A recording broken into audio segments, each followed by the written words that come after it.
Meet the team that doesn't just talk about impact, they ignite it.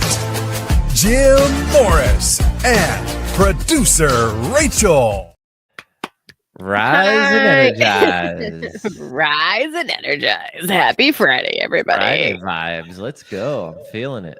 I know, right? Like my body's just like, okay, we're ready. We've got this.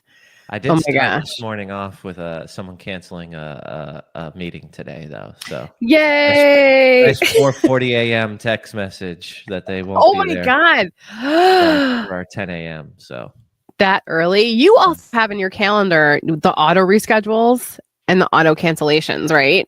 Which do you hate that you have that, or do you like that you have that because you don't even have to think about it? For me, with that process, at first I was like, oh, this is an easy out, right? Like someone can get a reminder and be like, yeah, let me just reschedule and hit the button. But ultimately what I'm doing now on the front end of a lot of meetings, especially if it's a new meeting, is just letting people know that I'm working on a big project. So I'd really just be, if we're going to meet, I'm happy to spend time. I'm really excited about it. I want to connect. But it's really important that we pick a date and time that we can both commit to and not reschedule. And all I'm doing is framing the conversation on the front end. And at first, I didn't use the right verbiage or language. At first, I was like, hey, I don't reschedule. That kind of sounds like a dick, right? Like that is a dick move. What if you get like an offender bender right, that morning? Shit happens. The other thing too is like after I started, and this is a couple years ago, but after I did that, I had a really rough day. Like a friend of a friend passed. Someone else, like I just got really bad information from a couple friends, and someone had passed away, and I was just in such a terrible mood.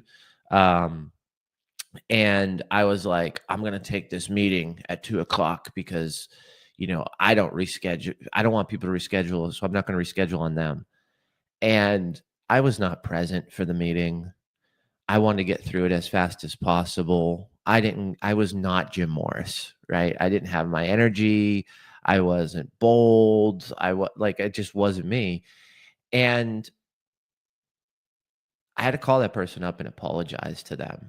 So I do think you should reschedule in certain situations. If you have a really bad day and you can't get out of the funk, don't waste other people's time. Don't bring them into your garbage.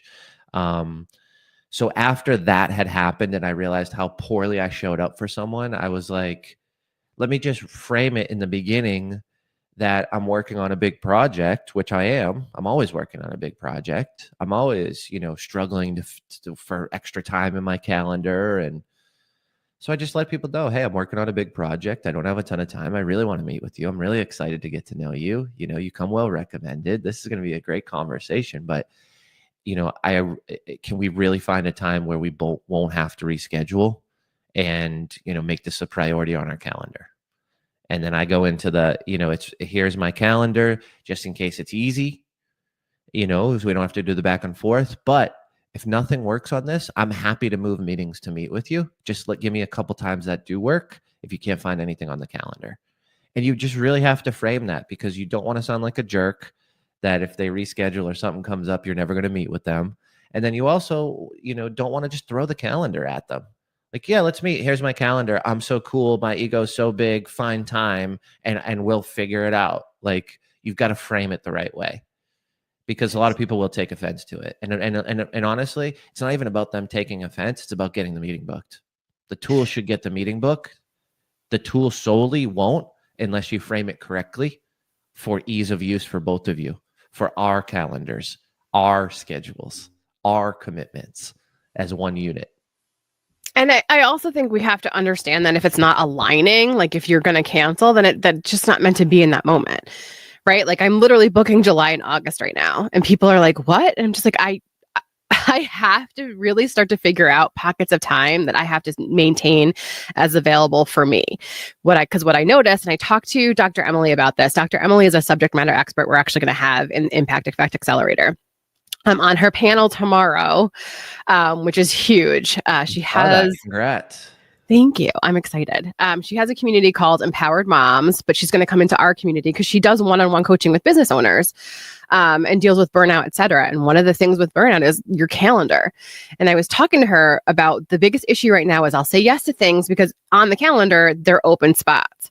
And then what ends up happening is a bigger opportunity comes.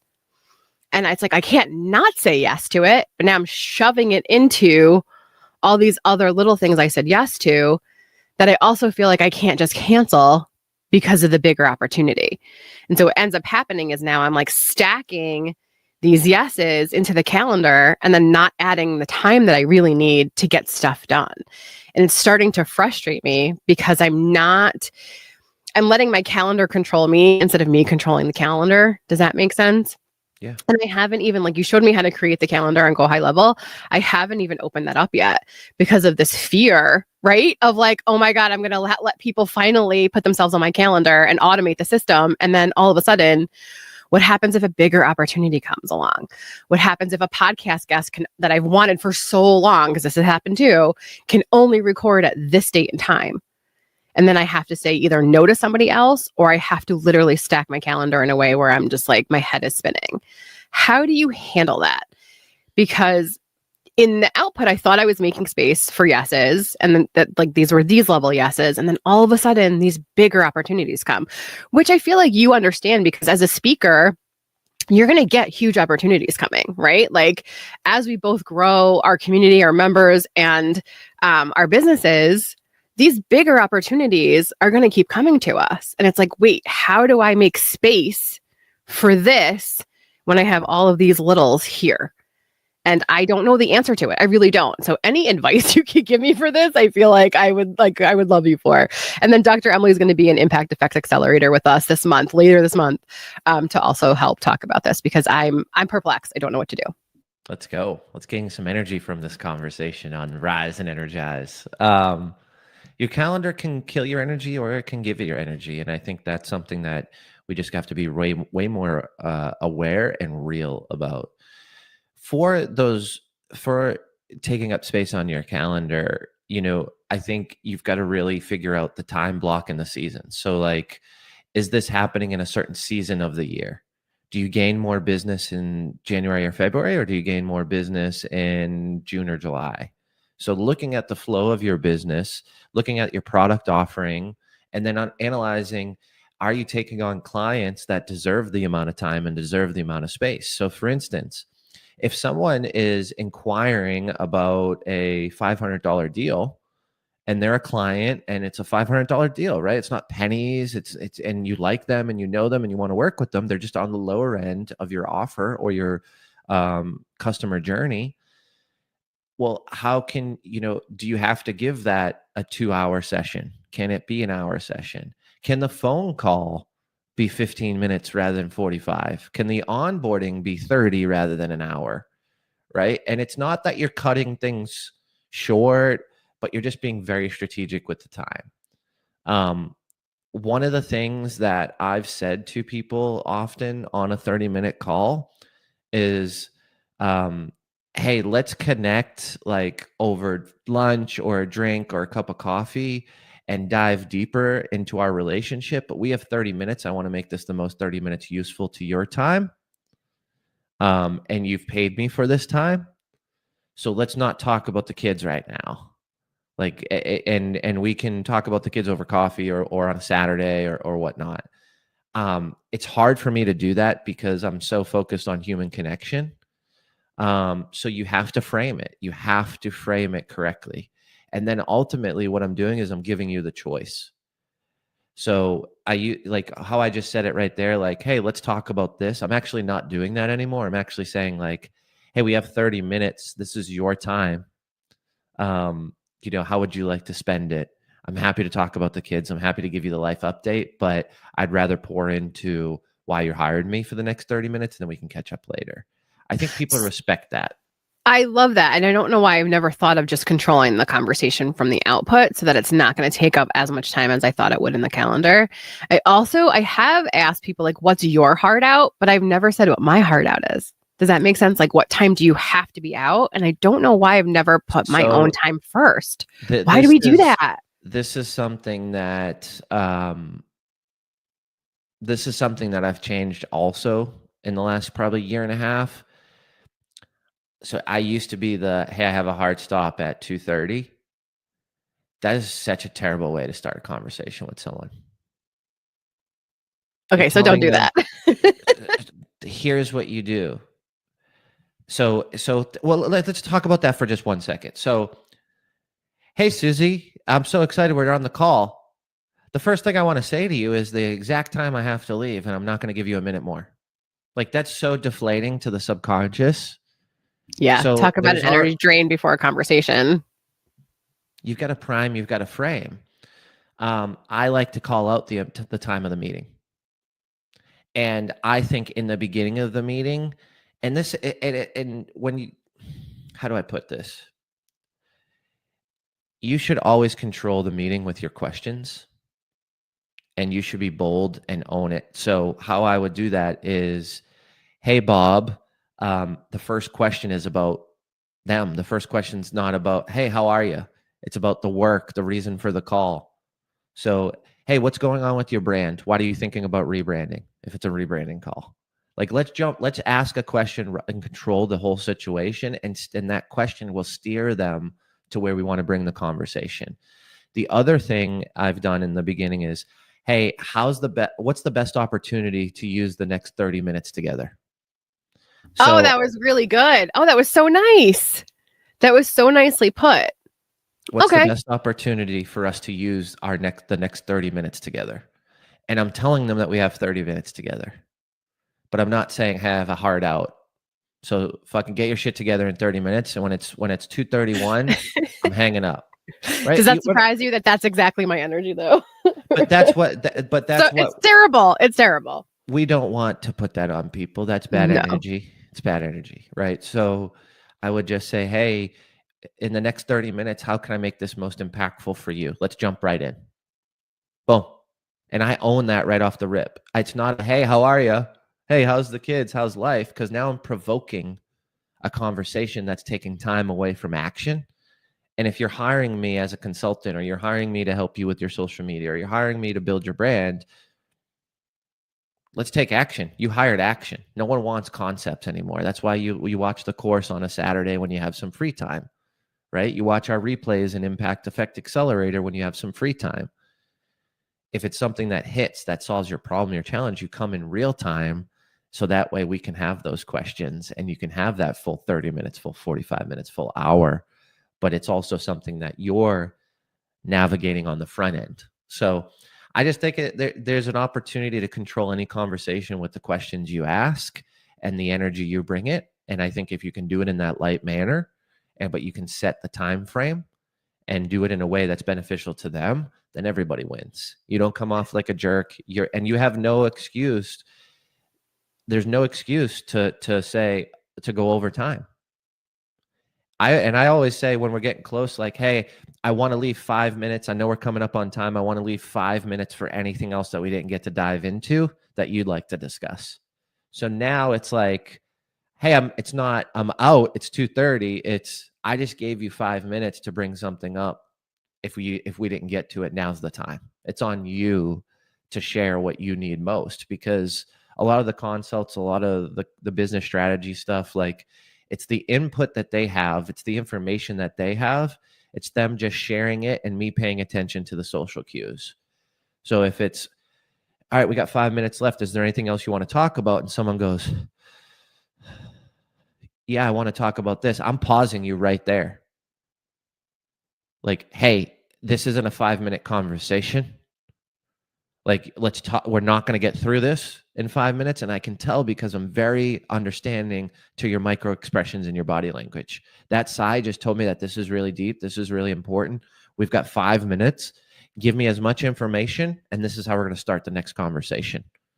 And I need this, this, and this. So then I can think about it and come back to the next conversation, the next call with all that information. Because that's the other thing. I don't want to give someone 5 minutes and not pay attention to the social cues and the micro expressions and realize that they're about to unload, and then I'm going to cut them off in 5 minutes. So there's Are just a we lot of micro expressions. There's a lot of body language. There's a lot of tonality reading. And I think it's really, for me, it's where I strive because I am an empath. I have a high level of emotional intelligence. I do pick up on emotions, energy, micro expressions. And as you know, body language tells you 5 seconds prior to verbal language what someone's feeling or what emotion's coming with what they're about to say or do. Before we wrap up, I want to ask you one more question. Are we allowed to, is it okay to push people to email from there? If you say, okay, we got 5 more minutes, they start to tell you what they need help with, and you realize, okay, that is not a 5-minute solution. Can you say, hey, do me a big favor, send this to me in an email. I will read it over, and then maybe we can connect for 15 minutes. Once I have like a solution or my thoughts wrapped around the problem, because then they can word vomit in the email. You're not taking the time in a conversation that elongates that conversation. And then you can literally just call them back with a solution or even just email them back. Is that okay to do? Do people think that you're being rude, or is it good because it at least continues the conversation for them to just get it out in an email form? So I would frame it differently because I don't like to put work on my clients. Meaning I don't want to say, send this to me in an email and that's more work for you to do. So I want it to be more of progression around their problem. So I would say, hey, why don't you do this? Why don't you take 10 minutes after this call?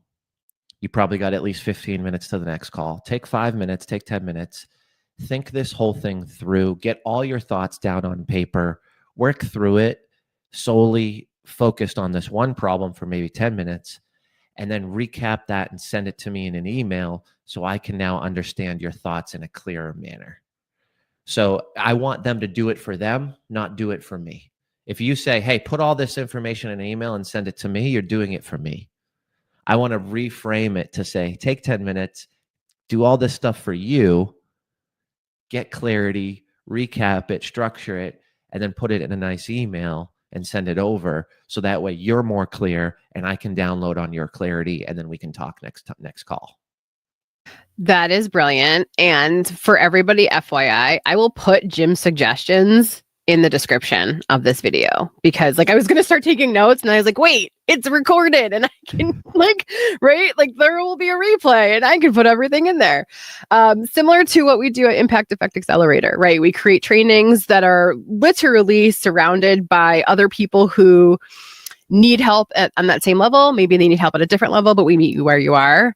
And everything is replayable, and we have great descriptions so if you don't want to watch, but you want to just read what to do, we put all of those actionable steps in written form too. So I will do that for sure with this, because I just felt like, oh my God, that's brilliant. And I think I have to put it into practice. And I think by writing it out, and then I can even screenshot the description and have it in my phone so that I can start talking to people differently and start managing my calendar differently too. We can do this, guys. We can do this. It's little micro changes in language and verbiage that I think will equate to them taking the action you want, feeling good about it.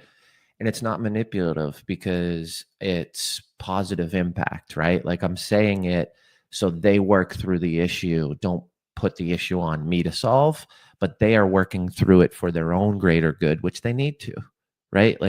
If you have a problem and you're struggling with the details, you're struggling how to communicate it, you should take 10 minutes solely by yourself and work through it, and then bring it to someone where it's more clear. Because a lot of the time you're answering your own problems. That clarity is coming through me dictating a process of writing it down, getting it out of your head and working through it in a direct, manner when you're in flow. A lot of the times you start to realize things you wouldn't because you were in the chaos. So just having that support system, and that's what we do in our momentum hours every week with our members in Impact Effect Accelerator, right? Is they come in and they have a challenge and we talk through it, and it's a dialogue, and it's a dialogue of, them understanding the situation, different ideas around it, different opportunities, solutions, and then them coming to the ultimate best decision for their business. I'm just the guide, and I have nuggets of information I can use to open up different ideas and different thoughts. You put them together, I help you string them together, and now we have a game plan to move forward with immediate action. That's what Impact Effect Accelerator is about. Conceptualizing so you can take immediate action. I want to know if you would do a body language course or maybe like a training inside Impact Effect Accelerator. Because I feel like, or even if it's just like flipping, when you say this instead of this, like there's something just about that mindset flip too. Write those two things down. We need to upgrade. I always give Jim more work to do. Here. I'm like, all right, we got 2 more trainings coming up. So, yeah. No, We've got the fun stuff, right? Because and just like everybody has a unique set of skills, everybody has something that they're doing that's working well, and like we should be sharing that stuff. Like I'm doing this so regularly that I didn't even think to do a training on it, right? Like it's just more natural to me after realizing like, oh, that person didn't renew. And then like doing an exit interview and they're like, man, I just couldn't do all the work. And I was like, man, I'm putting all the work on you. Like I need to get you to buy into it more because you do need to do the work. It's your company, it's your mind, it's your relationship with yourself. But then also on the back end is like, well, how can I remove some of that stuff and reframe it so that way it doesn't feel like work. It feels like something that you need to do in order to become the person you want to be. That sounds a lot better than tasks on the fucking calendar, doesn't it? That right there is just a reframe. That's all that was. We really are just becoming. That's all we are every day. We're not tasks like Jim said on a to-do list. We are just becoming. And just give yourself that grace and time. And that's why we space stuff out in the Impact Accelerator impacteffectaccelerator.com program, because I get it. Like time is of the essence, but if you realize you're just becoming and the action steps that you're getting to take, like I literally just took so much away from this conversation. Like I can't wait for the next trainings. I'm so excited. Some people will take them in baby steps and other people will take leaps, and it really is up to you. It's up to you what action you take. We don't push you to do anything you don't feel comfortable doing. And all it takes sometimes are those reframes. And so like, I'm ready to schedule them, Jim. Let me know when you're available. Let's go. We got more training coming up. I know, this is what Jim wants on a Friday. More work. We got a lot of stuff coming up. I'm excited for what you're doing next week. And then I've got, I think, 2 or 3 trainings coming up on sales, a couple on marketing. And then, so we just got a ton of stuff rocking and rolling in June. I'm excited. It's going to be a fun month. I love it. I'm excited too. A lot of impact. A lot of impact and a lot of acceleration. Happy Friday, everybody. Have an amazing weekend. We will see you next week. Bye.